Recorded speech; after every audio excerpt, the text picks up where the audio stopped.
In today's video, I am going to explain to you Dragon Ball Part 13. If you have not watched my previous parts, then please go and watch it, or otherwise you will not understand what is going on in this video. Link in the description. Spoilers ahead. Watch out and take care.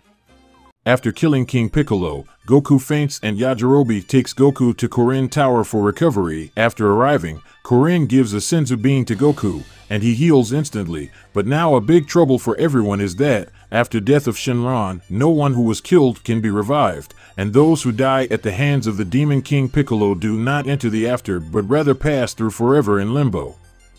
Then Korin tells Goku about the Kami, who lives in the sky above Korin Tower and created the Dragon Balls, is the only one capable of resurrecting the dragon. Goku asks how he can get up there. Korin explains that Goku's power pole, which has been missing since his fight with the King Piccolo, is intended to stretch from the top of Korin Tower up to the lookout. Goku returns to the scene of his fight with King Piccolo right away, but when he can't locate his staff there, he moves on to the fortune teller Baba, who informs him that his staff is at the Kame house. After getting staff back and making his way back to Korin Tower, Korin provides Goku instructions on where to post eye on his pole and a small bell to signal to Kami that he is the chosen one Korin sent. Goku then starts to stretch his pole up to Kami's lookout while perched atop it. Goku experiences a rather terrifying experience as the pole rises, continually being struck by lightning until it connects to the lookout and comes to the end. Goku rapidly ascends to the top where he encounters Mr. Papo, Kami's servant, who introduces himself. Mr. Papo informs Goku that he is qualified to be tested and that he must beat Mr. Papo in a duel after noticing his bell. Goku enters the fight believing that he is far superior to Mr. Papo, which is out of character for him. However, it quickly becomes clear that Mr. Papo is much stronger than he appears, and no matter what Goku does, he is unable to touch him.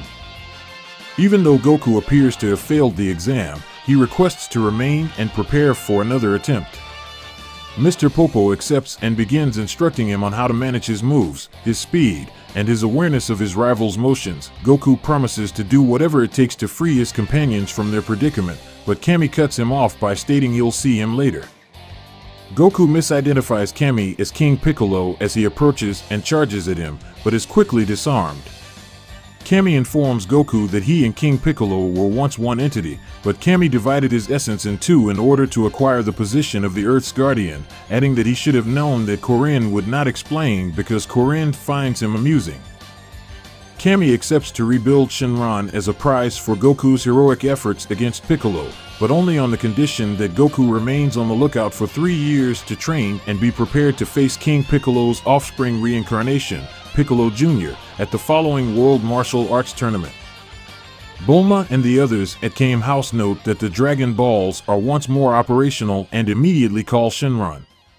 While Bulma and Oolong are initially focused on reviving Krillin, Master Roshi, and Kaiatsu, Yamcha quickly requests that Shenron also revives all of the innocent people who were also killed by Piccolo and his spawn. After explaining how he had returned and that they would see Goku at the next tournament, the group makes their wish. Krillin, Master Roshi, Kaiatsu, and the rest of King Piccolo's captives return back to life after Shenron scatters, much to the delight of the others. Slowly, everyone forgetting King Piccolo terror, and lived peaceful. Goku, who is now 18 years old, reunites with his pals at the tournament 3 years later. Goku takes off his turban to display his distinctive haircut, but they do not immediately identify him. It is not until he realizes that Bulma is wearing lipstick and inquires about her bleeding that they come to this realization. Everyone is in awe of Goku's rapid growth. Soon after, Krillin, Teen, Yamcha, and Kaiatsu show up, and Krillin expresses his gratitude to Goku for what he did for him in a heartfelt way. Goku explains that Kami had his tail permanently removed so that she might repair the moon when the group notices that he no longer has a tail. Goku next has a brief encounter with Piccolo Jr. and an angry young woman who is unknown to him. Unanimously, Goku and Teen decide not to inform the other players that Piccolo's spawn is present at the competition. The initial elimination rounds begin after Kaiatsu adjusts the odds so that Goku, his friends, and Junior do not cross paths until the finals. King Chappa, whom Goku previously defeated in the tournament, is the opponent in the opening bout, which Goku ends with a light tap to eliminate. Moreover, Yamcha, Krillin, and Team Shinhan quickly navigate through their battles. However, a now cyborg mercenary Tao who wants to exact revenge on Goku for almost killing him and Teen for betraying his school beats Kaiatsu mercilessly. The young woman also advances to the finals, along with Hiro, a nerdy-looking man who defeats a Yajirobe in disguise seemingly by mistake. First quarter-final start with Mercenary Tao versus Teen. Mercenary Tao enters the battle believing he would easily overcome Tien, but he soon discovers he is vastly outmatched. In a desperate act, he removes one of his robotic hands to show a knife, breaking the rules of the competition. Before Tien can respond, Mercenary Tao quickly slashes him on the chest. Tao is promptly disqualified by the World Tournament announcer, but he seems unconcerned. Mercenary Tao drops his other hand, revealing a cannon, and fires a Super Dodone Ray at Tien. Tien blocks the assault with a Ki and then quickly counters, knocking Mercenary Tao out with one strike. Tien leads Mercenary Tao to the stadium's edge after being declared the winner, where he drops him at the feet of Master Shen, his old master who was hoping for Tien to die, and orders him to take Mercenary Tao and depart so as to never trouble him again. Shen leaves in shame while carrying Mercenary Tao in his arms, but not before pledging retribution. Second quarter final start with Goku versus Anonymous. Goku is violently attacked by Anonymous, who asks him if he remembers who she is. She tells him that he committed to accept her as his wife when he states that he still does not, which prompts Goku to inquire about the definition of a wife from Krillin. Yamcha states that they would live together as husband and wife after Krillin claims that Goku planned to marry her, and Krillin complains about how fortunate Goku is to wed such a pretty girl. Yamcha insists that they get married, while Krillin informs Goku that a wife means his life is ended. Then, Anonymous claims that if Goku defeats her, she will reveal her identity. With this agreement, Goku calmly summons an unseen shockwave that successfully knocks the woman out of the ring. To the surprise of Goku and the others, excluding Oolong, Anonymous exposes herself as Chi-Chi and expresses her happiness at having married such a powerful warrior. Recalling the commitment, Goku explains the real reason he made it, that he thought of marriage as a type of food, leaving Chi-Chi inconsolable.